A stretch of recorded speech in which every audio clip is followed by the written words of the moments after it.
10 अलामात कि आपका लवर आपसे पागलपन की हद तक मोहब्बत करता है। ये मुमकिन है कि आपको अपने प्यार में पागलपन नजर आए और ऐसा तब होगा जब वो आपसे सच्चा प्यार करे। और मैं आपको इस वीडियो में वो 10 अलामात बताने जा रहा हूँ।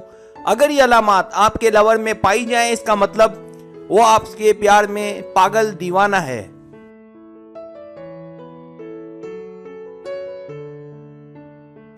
पहली अलामत, जब वो आपको गौर से देखे।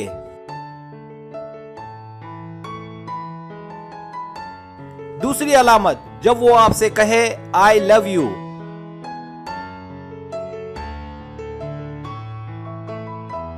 तीसरी अलामत, जब वो आपको फोन करे।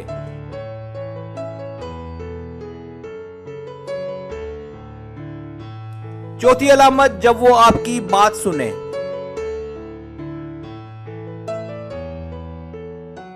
पांचवी अलामत, जब वो आपकी इज्जत करे।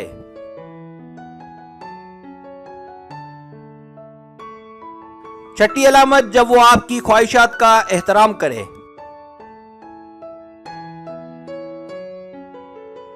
सातवीं अलामत, जब वो आपसे मुतासिर हो।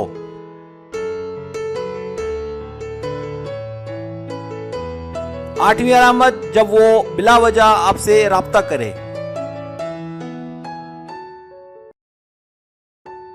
नवीं अलामत, जब वो आपसे प्यार होने के बावजूद एक खास फासला रखे।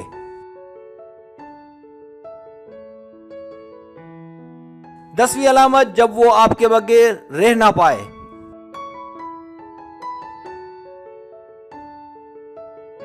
अगर आपको मेरी वीडियो पसंद आए तो बनाए मेहरबानी सब्सक्राइब करें, लाइक करें, शेयर करें, अपने दोस्तों से कहें। सब्सक्राइब करने से ये होता है हमारा जो चैनल है वो ग्रो करता है, आगे बढ़ता है। वीडियो देखने का बहुत शुक्रिया। अल्लाह हाफिज।